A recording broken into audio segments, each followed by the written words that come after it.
Halo semuanya, terima kasih sudah kembali ke channel ini.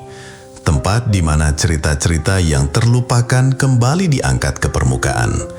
Di sini, kita tidak hanya mendengar, tapi juga merasakan. Karena kadang, cerita paling mengerikan bukan datang dari film horor atau novel fiksi, tapi dari pengalaman nyata seseorang. Sesuatu yang pernah benar-benar terjadi dan menyisakan jejak sampai hari ini. Cerita ini bukan untuk ditertawakan, bukan juga sekedar hiburan, tapi sebuah peringatan bahwa di balik dunia yang kita kenal, ada hal-hal yang seharusnya tidak dibuka, tidak ditelusuri, dan tidak diusik. Kalau kamu masih di sini, berarti kamu sudah siap.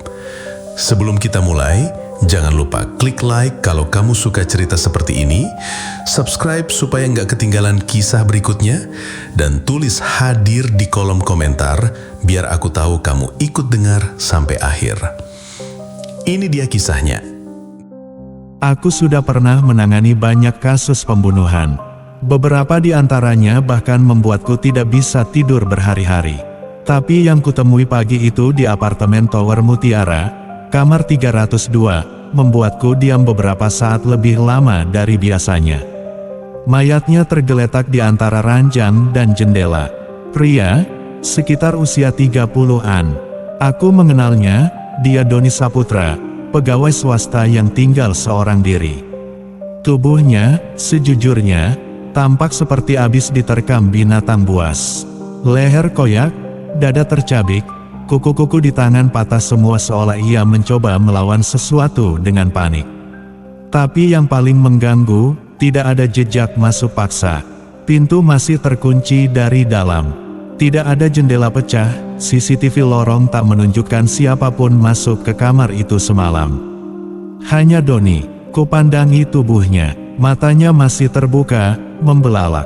Di wajahnya ada bekas ketakutan luar biasa. Tapi rasa takut pada siapa? Pak, tidak ada sidik jari selain milik korban, ujar Arman, petugas identifikasi. Dan, tidak ada bekas senjata tajam. Tapi luka-lukanya, mirip cakaran Pak.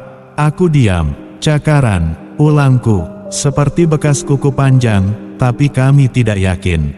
Tidak ada serpihan kuku di luka, tidak ada bekas darah orang lain. Bersih. Aku mengangguk pelan. Oke, bisa jadi pembunuh profesional. Atau psikopat. Tapi bagaimana caranya dia masuk dan keluar tanpa jejak? Kusut, buntu. Tapi aku tetap menulis di notaku.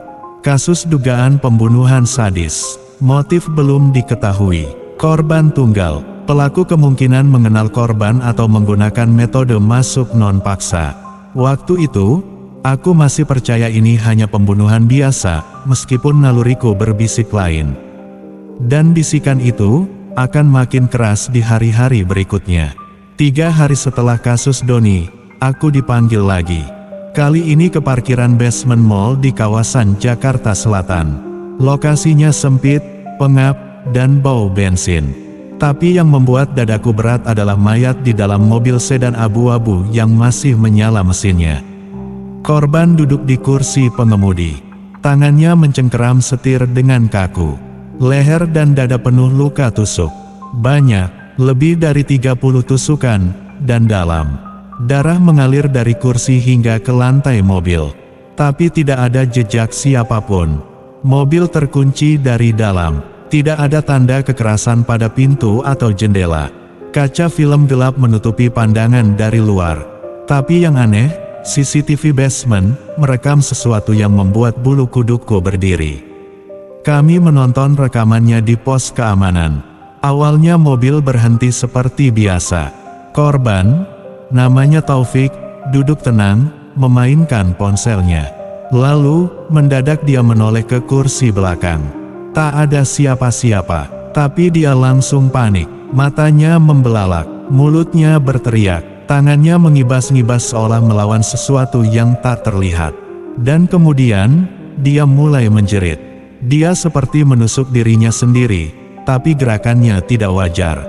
Seakan-akan ada tangan tak kasat mata yang memegang pisau dan menghantamkannya berulang kali ke tubuhnya.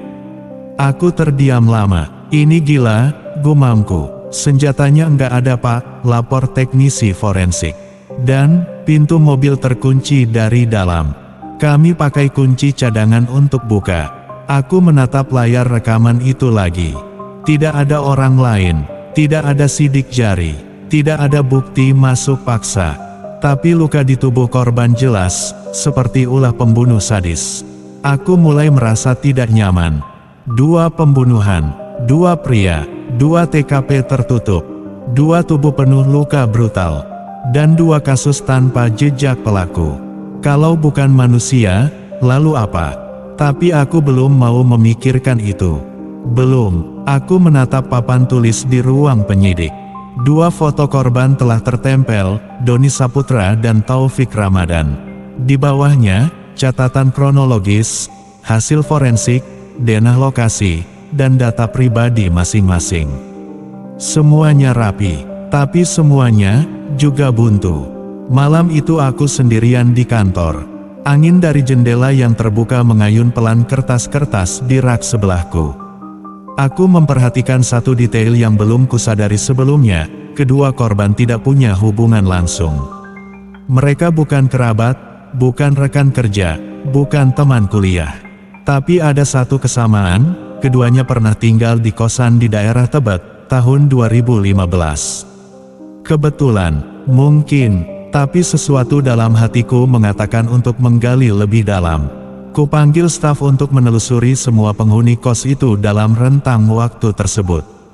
Saat data masuk, jantungku mulai berdetak lebih cepat. Ada 6 nama, dan 2 diantaranya sudah meninggal, Doni dan Taufik. 4 lagi masih hidup, setidaknya untuk sekarang. Aku duduk termenung, menggulirkan berkas-berkas sambil sesekali menyeruput kopi yang mulai dingin. Lalu tiba-tiba, lampu ruanganku berkedip beberapa kali. Lalu mati total. Aku mengerutkan alis. Apakah petugas PLN? Aku berdiri untuk keluar, tapi sebelum sempat menyentuh gagang pintu, aku mendengar suara. Seperti desahan, seperti erangan pelan dari sudut ruangan yang gelap. Aku tersentak, mencari sumber suara, tapi tidak ada siapa-siapa. Seketika lampu menyala lagi. Terang, normal. Kubuka pintu ruanganku. Lorong kantor sepi. Tak ada satupun penyidik lain. Tenang Daniel, bisikku. Aku berusaha kembali berpikir jernih. Rasional, profesional. Tapi hati kecil merasa ada yang ganjil, aneh, tapi tak bisa kuungkapkan. Pagi harinya aku kembali ke kantor dengan mata merah karena kurang tidur. Laporan dari staf sudah di mejaku. Aku membaca 4 nama penghuni kos Tebet tahun 2015 yang masih hidup. Farhan D. Prasetyo, pegawai startup. Reza Hidayat, seorang wira swasta. Arman Sugiarto, dosen paruh waktu. Erwin S. Hutama, pensiunan tentara. Aku memutuskan menemui Farhan lebih dulu. Kami bertemu di sebuah kafe di Blok M. Farhan orangnya ramah, tapi matanya menyimpan kehati-hatian. Ada apa ya pak? Saya nggak pernah kontak Doni dan Taufik lagi sejak lama. Kamu tinggal di kos Jalan Abdul Majid Tebet, tahun 2015 kan? Farhan mengangguk. Iya, sebentar aja. Pindah karena kosannya agak aneh. Aku langsung menyambar. Aneh bagaimana? Dia ragu-ragu, lalu menatapku, seolah menimbang-nimbang apakah dia akan mengatakannya atau tidak. Waktu itu, ada cewek di kamar kosong pojok. Gak pernah keluar, tapi tiap malam, terdengar suara tangisan dari situ. Suaranya kerasa sedih banget, seperti ingin minta tolong. Pernah kamu cek? Pernah, kami rame-rame ngeceknya. Tapi kamar itu dikunci dan ibu kos bilang gak ada yang tinggal di situ. Aku menelan ludah. Siapa nama ibu kosmu? Farhan menatapku kosong. Itu dia, pak, saya lupa namanya, tapi anehnya, kos itu sekarang udah gak ada. Aku mengerutkan kening. Maksudnya, saya pernah lewat sana tahun lalu, niat nostalgia. Tapi gangnya udah beda, kos itu hilang. seperti gak pernah ada. Pokoknya aneh banget Pak, padahal saya yakin banget gangnya daerah situ. Setelah pertemuan itu, aku menuju lokasi yang dimaksud. Gang sempit dengan rumah-rumah rapat. Aku berjalan menyusuri jalan kecil yang menurut peta lama adalah posisi kos itu. Tapi, memang benar, tak ada kos. Bahkan nomor alamatnya hilang dari data RT. Kok aku merasa kayak ngejar-ngejar hantu ya? Pikirku, dan yang lebih membuatku merinding. Suara tangisan yang diceritakan Farhan. Aku pernah mendengarnya, malam tadi, di ruanganku yang sepi. Sore itu, aku kembali ke kantor dengan keresahan yang tak bisa dijelaskan. Aku duduk di ruang file lama, menyusuri tumpukan berkas laporan kepolisian tahun 2015, khususnya wilayah Tebet dan sekitarnya. Berjam-jam aku mencari, hingga akhirnya sebuah dokumen tipis yang membuatku tertarik. Laporan kehilangan orang, nama, Amara Lestari, usia, 22 tahun, mahasiswi, alamat terakhir, kos Jalan Abdul Majid, Tebet. Tanggal laporan, Mei tahun 2015. Pelapor, tidak ada. Saksi, nihil. Status, hilang tanpa jejak. Penanganan, dihentikan karena kurang bukti. Ada foto kecil di pojok kanan atas laporan, seorang gadis berambut panjang, cantik, berkulit putih, senyumnya canggung. Matanya, sayu, dan seperti sedih. Tapi yang membuat jantungku berdegup, dia terlalu familiar. Seakan aku pernah melihat wajah itu. Tapi di mana? Aku membawa salinan laporan itu ke ruang penyidik dan menunjukkannya pada Timotius, rekan penyidik senior. Amara Lestari, kau tahu kasus ini? Tanyaku. Timotius menggeleng, lalu menyipitkan mata. Tunggu sebentar. Kelihatannya nama itu pernah muncul deh. Waktu kasus asusila di kampus swasta. Iya betul, ada laporan pemerkosaan tahun itu. Aku langsung mencari arsip digital. Butuh waktu beberapa jam, tapi akhirnya kutemukan laporan pemerkosaan terhadap seorang mahasiswi, tanpa saksi, tanpa pengakuan dari terduga pelaku. Korban menolak lapor resmi, lalu menghilang tak lama setelah itu. Namanya tidak disebutkan, tapi alamatnya sama. Aku menelusuri lebih jauh dan menemukan catatan interogasi tidak resmi. Dalam catatan itu tertulis nama-nama yang diduga terlibat tapi tidak bisa dibuktikan karena kurang alat bukti, dan semua membantah. 1 Doni Saputra, 2 Taufik Ramadan, 3 Farhan Prasetyo, 4 Reza Hidayat, 5 Arman Sugiarto, 6 Erwin Hutama. Nama-nama itu adalah 6 penghuni kos 2015. Aku duduk, nafasku berat. Mereka bukan hanya penghuni kos yang sama. Mereka adalah pelaku, atau setidaknya bagian dari tragedi itu. Dan Amara, mungkin tak pernah benar-benar hilang. Mungkin dia masih di sana.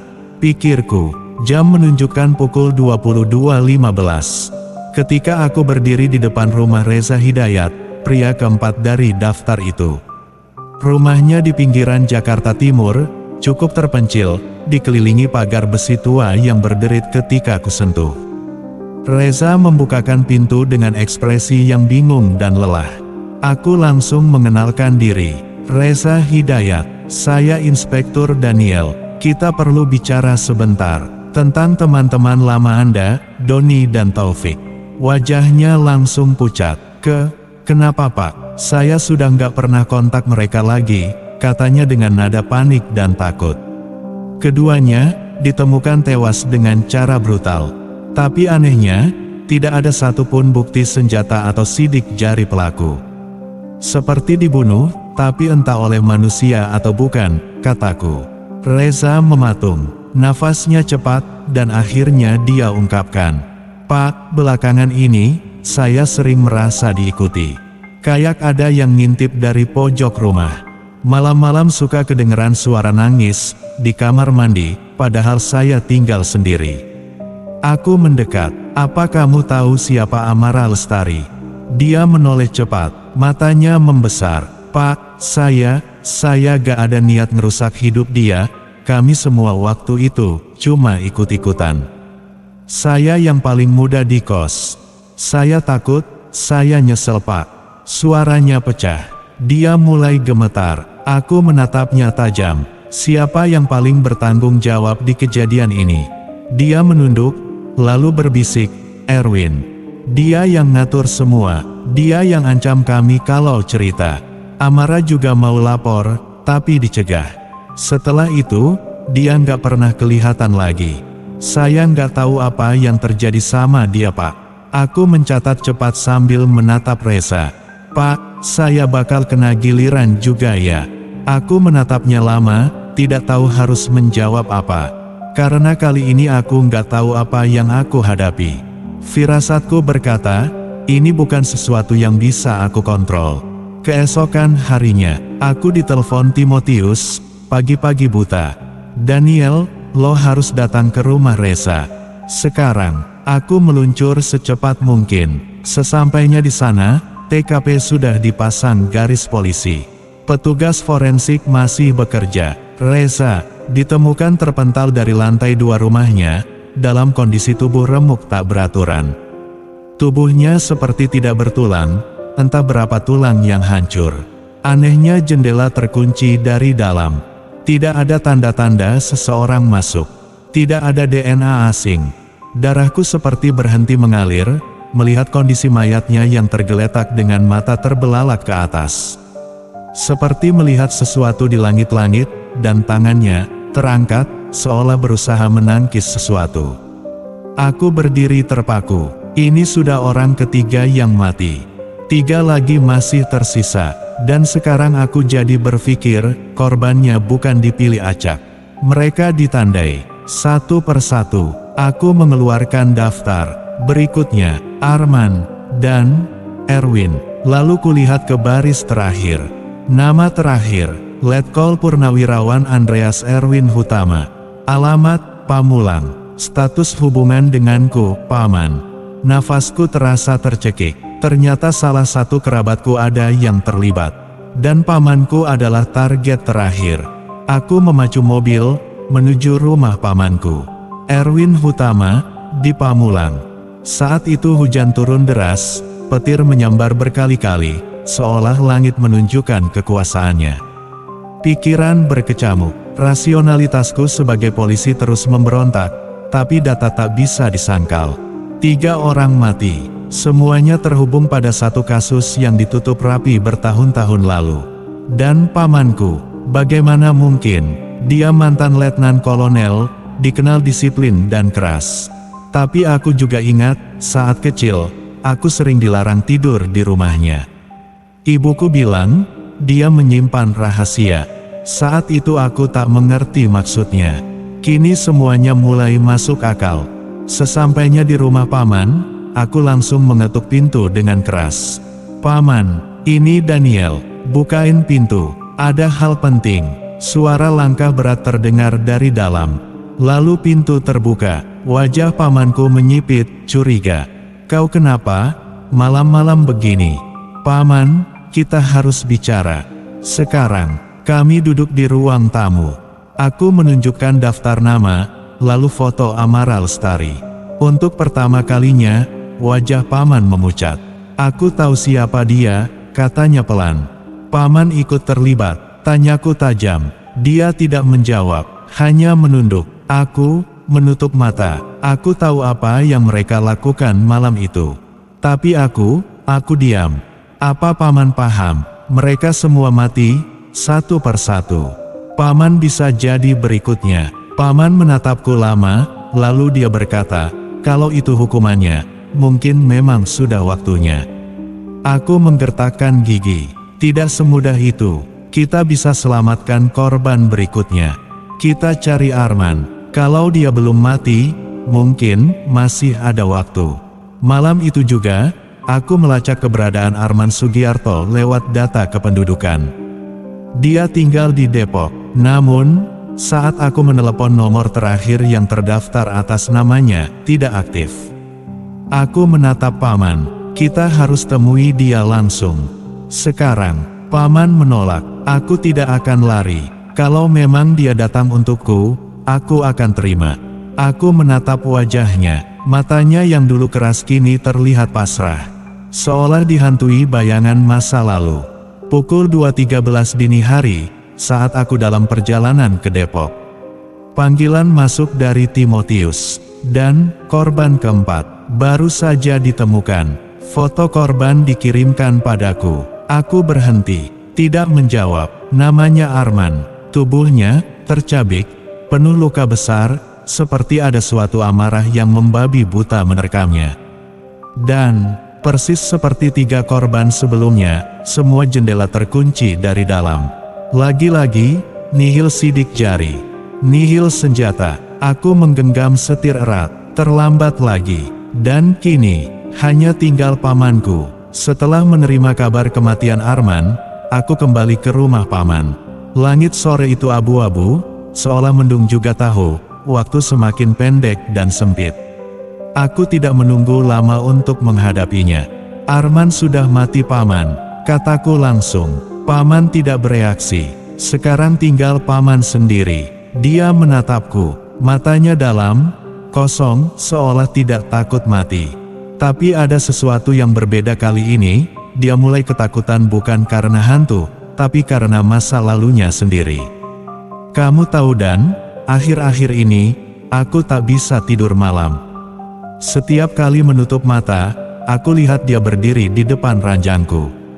Rambut panjangnya basah, matanya penuh dendam. Aku menatapnya tajam. Berarti kau sudah tahu dia akan datang.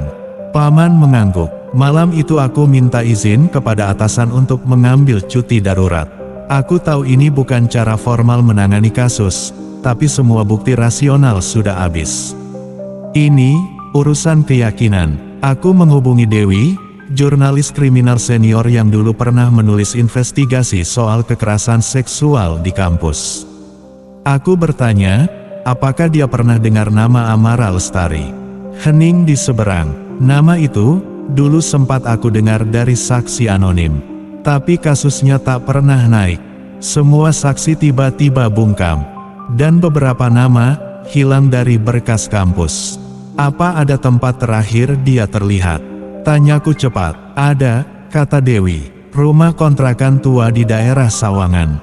Dia tinggal di sana setelah keluar dari kampus, katanya dia hamil. Tapi tak lama kemudian, dia menghilang. Tak ada yang tahu kemana. Bahkan warga sekitar bilang, tanah di sebelah rumah itu sempat dibersihkan tengah malam. Aku dan paman langsung menuju lokasi itu malam harinya. Rumah itu sudah terbengkalai, berdebu, penuh sarang laba-laba. Tapi ada satu hal yang aneh, bau busuk bercampur dengan bau bunga melati segar. Menyengat dan campur aduk. Di halaman belakang, tanahnya terlihat berbeda, lebih hitam. Tidak banyak ditumbuhi rumput. Aku memejamkan mata. Dia di sini. Kami diam. Hening menyelimuti. Dan untuk pertama kalinya, aku melihat bayangan wanita itu berdiri di bawah pohon mangga tua. Diam, hanya menatap, dan menghilang perlahan. Aku punya firasat, waktu kami tinggal sedikit. Paman, kau harus bersiap. Malam ini mungkin dia akan datang. Aku menginap di rumah paman malam itu. Semua tirai kututup rapat, setiap pintu kukunci dari dalam. Senjata selalu kugenggam, walau aku tahu, ini bukan musuh yang bisa kutembak. Paman duduk diam di kursi ruang tamu, seperti patung. Tak ada TV menyala, tak ada suara, hanya detak jam dinding, dan napas kami yang terasa berat. Dan, panggilnya, aku diam menyimak. Apa menurutmu, dia bisa memaafkan aku, kalau aku mati? Aku menatapnya, entahlah paman, tapi kalau memang dia ingin keadilan, mungkin yang dibutuhkan bukan kematian, tapi pengakuan. Paman diam, lalu mengangguk perlahan. Kalau begitu, biar malam ini aku bersuara. Pukul 0.37, listrik rumah padam total. Sekejap, ruangan menjadi gelap gulita. Aku langsung mengangkat senter dan menyalakan lampu darurat kecil. Paman tetap duduk, matanya menatap ke arah tangga.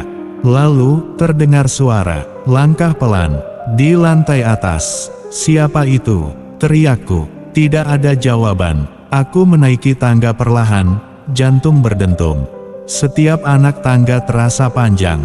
Sampai aku tiba di depan kamar tidur kosong, yang pintunya terbuka sendiri perlahan. Aku sorotkan lampu ke dalam. Tidak ada siapa-siapa. Tapi di lantai, tampak jejak kaki basah, dengan bentuk seperti kaki wanita. Berjalan menjauh, lalu menghilang. Saat aku berbalik, aku mendengar suara teriakan dari bawah. Daniel, aku melompat turun. Paman terkapar di lantai, tubuhnya terangkat seolah ada sesuatu yang mencekiknya di udara. Aku berlari dan mencoba menarik tubuhnya, tapi tak terlihat apapun yang menyerangnya. Lalu, di sekeliling tubuh paman, mulai muncul goresan-goresan di udara, seperti cakar tak kasat mata yang mengoyaknya perlahan. Aku menjerit, "Berhenti Amara. Kau mau dia mengaku. Ini saatnya." Tiba-tiba, semua berhenti. Tubuh paman terjatuh ke lantai, terengah-engah, pelipisnya berdarah. Celana di kaki kanannya sobek sampai ke dagingnya, di tangan kiri ada bekas cakaran yang membuat dagingnya terlihat, tapi paman masih hidup. Dan di dinding, dengan darah, muncul tulisan yang tidak ada yang menulisnya. "Akui semuanya." Aku menatap paman, dan bilang ke dia, "Paman, sekaranglah saatnya." Dengan napas berat, paman perlahan berdiri. Menatap ke langit-langit seakan bicara langsung pada arwah yang mengintainya. "Aku salah. Kami salah. Kami semua menghancurkan hidupmu. Dan kami tutup mulut karena takut. Tapi, kamu benar, kami semua pantas mati. Jika itu yang kamu inginkan, aku pasrah." Dia terjatuh berlutut, tangisnya pecah. "Aku minta maaf Amara. Aku sangat menyesal. Bertahun-tahun, aku hidup dengan rasa bersalah yang selalu menghantuiku. Mungkin ini sudah waktuku, aku tahu aku tidak pantas dimaafkan." Hening, tidak ada lagi suara langkah. Tidak ada cakar, tidak ada bayangan, hanya sunyi. Dan dalam sunyi itu, aku tahu, malam ini, paman terselamatkan. Tapi ini semua belum usai. Aku masih harus menuntaskan ini. Pagi setelah malam mencekam itu, paman masih hidup, meski luka-lukanya dalam. Ia memutuskan untuk membuka suara secara resmi. Dia sangat mengerti perasaan arwah itu, dan dia juga tidak ingin rasa bersalah semakin dalam di sisa hidupnya. Aku merekam pengakuannya lengkap, sebagai bukti. Ia mengungkap semua, nama-nama pelaku, bagaimana mereka memperkosa Amara, siapa yang menyuap agar kasus itu lenyap, dan di mana mereka mengubur tubuhnya. 2 hari kemudian, kami menggali halaman belakang rumah kontrakan di Sawangan. Di bawah tanah yang hitam dan padat, ditemukan jasad wanita muda, dan kami semua terkejut karena jasadnya masih utuh, beserta janin kecil dalam perutnya. Seluruh proses kami dokumentasikan. Saat peti jenazah sederhana diturunkan ke liang kubur baru, aku berdiri di tepi makam. Di sampingku, Dewi, jurnalis yang kini menuliskan semua dengan jujur. Hanya ada sedikit orang yang hadir. Tapi aku tahu, dia juga ada di sana. Angin tiba-tiba bertiup pelan. Bunga-bunga melati beterbangan. Aku tersentak kaget ketika melihat sosok Amara berdiri agak jauh di antara pepohonan. Wajahnya kali ini tenang. Tidak ada amarah, tidak ada dendam, hanya kedamaian. Lalu dia menghilang perlahan, seolah berkata, "Sudah cukup." Paman menyerahkan diri ke polisi. Ia akan diadili, dan oknum yang ikut menutupi kasus ini pun kembali diselidiki. Meski telat, keadilan akhirnya datang. Kasus ini ditutup, tapi buatku, bukan sekadar soal hukum. Ini tentang sesuatu yang lebih besar, tentang bagaimana dendam bisa menembus batas kematian. Tentang bagaimana satu jiwa yang disakiti, bisa membawa kegelapan pada dunia yang menolaknya. Dan mungkin, ini juga pelajaran bagiku, bahwa tak semua yang tak terlihat, bisa diabaikan. Namaku Daniel, aku polisi. Aku percaya pada logika, bukti, dan fakta. Tapi kini, aku juga percaya pada satu hal lain. Bahwa kebenaran, tak selalu berbentuk manusia. Kadang, ia datang sebagai sosok yang tak kasat mata.